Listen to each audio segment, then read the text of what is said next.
Bronx versus Michael Chandler, or Iron. Bronx versus Iron. I got.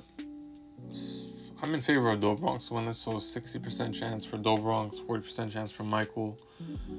It's any man's fight. It just depends on how each man's strategy is developed going in and if they can implement their game plan, right? So, Bronx, he's more technical. He can weather out storms. I see Bronx winning by submission or KO in the third round. Because that's when Chandler will be most likely out of gas. Chandler, on the other hand, he's got power. He's athletic. He's explosive. He comes forward. He's got that wrestling base, and he's just, I don't know. He tries to set a very high pace too soon. He doesn't. He's an all or nothing kind of guy. He goes in 100%. Like every shot he takes, he throws at you. It's like he's throwing everything into it, and this gets him exhausted all the time. And the third round of it, almost all of his fights, if the fight does go to the third round, he's tired. Like he's not exhausted, but he's tired, and that's what costs him a lot of fights. Obviously, this is a rematch, so Bronx did win last fight, and I do predict him to win again. But because Bronx can weather the storm, so Chandler's gonna come in strong, he's gonna hot and heavy, strong, and do his thing.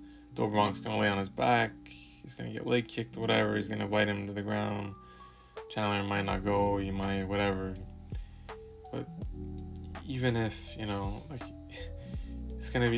probably not gonna go to the ground, right? Chandler's not gonna try to keep it on the ground, but he'll probably end up getting knocked out in the third round because he gets tired. I'm just, basically, you guys, I'm betting on the fact that it's going to play out very similar to how the first fight between these two guys played out. And I do see Chandler can win. He's got dynamite power. He could, in that first round, if he doesn't win in the first or second round, I don't see Chandler winning, put it that way. Chandler could win basically by closing the distance, because Bronx is very technical. I don't know if you guys noticed that, but even like striking, like he's very like technical, keeps his range. He won't let the guy come in. He's good like that. But if Chandler finds his range, tees off, connects, it could be a tough night for Charles, but that's the only way I see Michael winning because if it goes to the ground, Charles, his jiu-jitsu is it's so good, guys. It's really impressive, and I don't know if you guys ever analyze a lot of his fights, but he does this thing to wrestlers where when when the wrestlers try to go on their knees, he takes their back right away.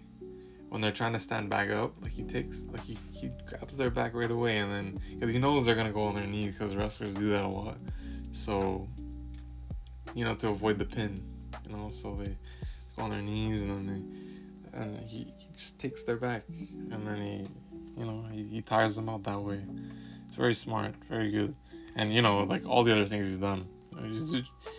He's a master at jiu-jitsu, so even if Bronx is on his back, it's against Chandler, it doesn't even matter. Well, not that it doesn't matter, but he won't get him. Chandler won't do that much damage, even if Bronx on his back. That's why I'm giving the edge to Bronx. So let me know what you guys think. I think Bronx is gonna win this thing, but by a slight edge. It's because he could still get knocked out and overpowered, especially in the first round, even a bit in the second. So let me know what you guys think. And let me know how you guys think the fight will play out. Have a great day.